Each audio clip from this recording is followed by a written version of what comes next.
Kalispera. I'm afraid that's as far as my Greek goes. I'm so sorry to come here to Nicosia and speak to you in English. I'm afraid we have no choice. I speak a little bit of Spanish. It doesn't help us much. But I'm so excited to be here. I've never been to Cyprus before.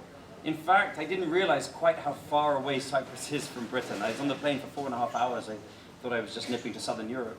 And driving here today from Pano Lefkada, where our hotel is, with my wife Jemima, with the windows down and the smell of the pine trees and the air coming in the windows, I understand why my Cypriot friends in London are so in love with their island. Like, more than other people I know in London, they love their island. They come back again and again. They talk with such longing for the place they call home, and I understand it. It's absolutely beautiful here. And I think it's the natural fabric of a place which really defines it.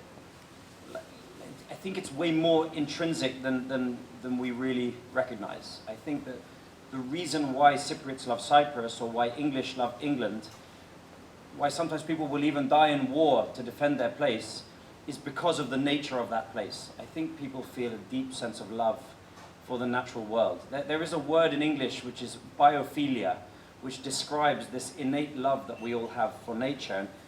I don't think we can really understand why we feel so in love with nature, why we feel so happy when we spend time in nature.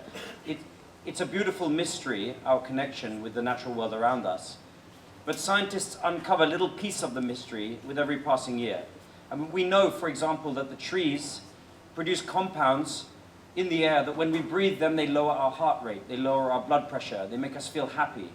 We know now that hospital patients, if they can just see nature through their hospital window, they get better faster.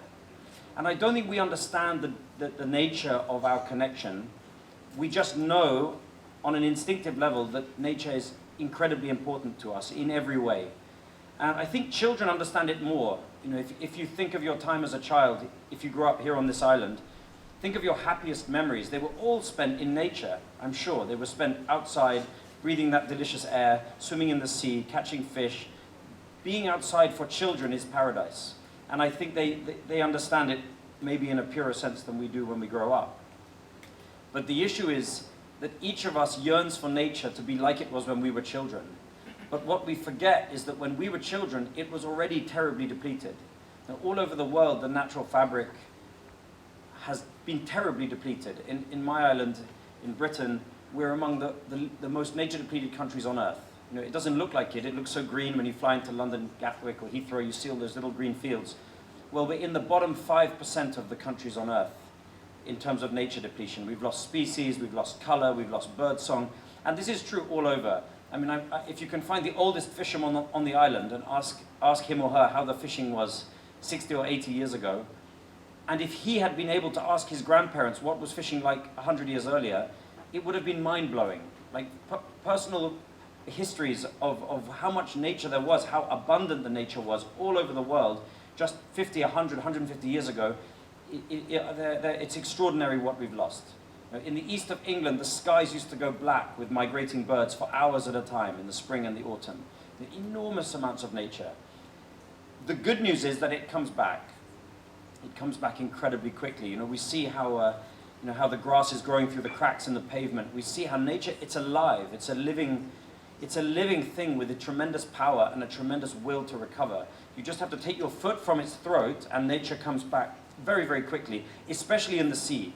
The new marine protected areas that have been declared in parts of the Mediterranean, some of them are only 3 or 4 years old, and you already have extraordinary hyper abundance of fish. You have the recovery of seagrasses, you have all kinds of life coming back in great abundance.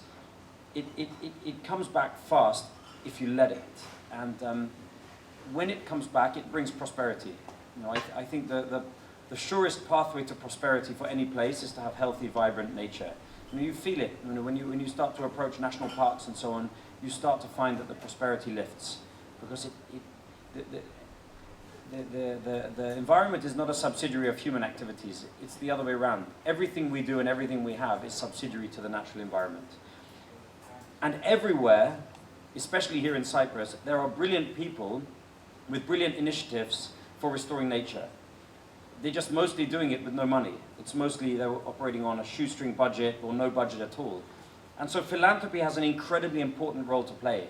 If you can find the best people, those people who are deeply committed in their heart, who are strategically gifted, who have energy, who have connections, and who are doing what they love, if you give them a little bit of money at the right moment, it's like rocket fuel, and amazing things can happen. I mean, in the 1970s, the whales of the world were on the cusp of extinction because of industrial whaling. And they say that if you adjust for inflation, Greenpeace and the other groups managed to convene a global movement to save the whales with just $30,000. It was nothing. Small amounts of money given to the right experts and the right people with the right ideas can move mountains.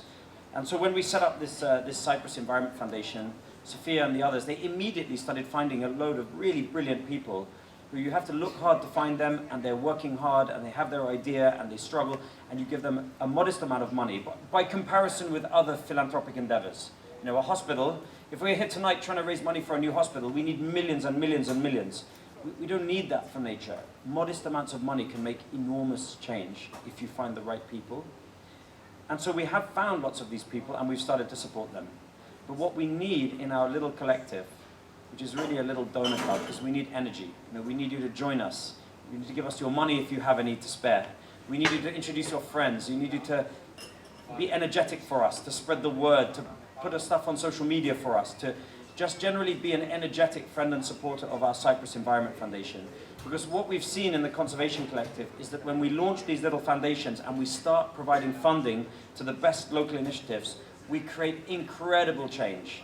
Incredible change, and you see it if you go to Mallorca, if you go to Devon, if you go to the Cyclades Islands in Greece. We've already started to create extraordinary change. So we can do amazing things here in Cyprus with relatively modest sums of money. But in order to get that money, we need all of you to be our ambassadors, our friends, our flag wavers, our social media champions, and if you can afford it, our donors. So thank you so much for coming this evening, and please be with us. And ευχαριστώ πολύ.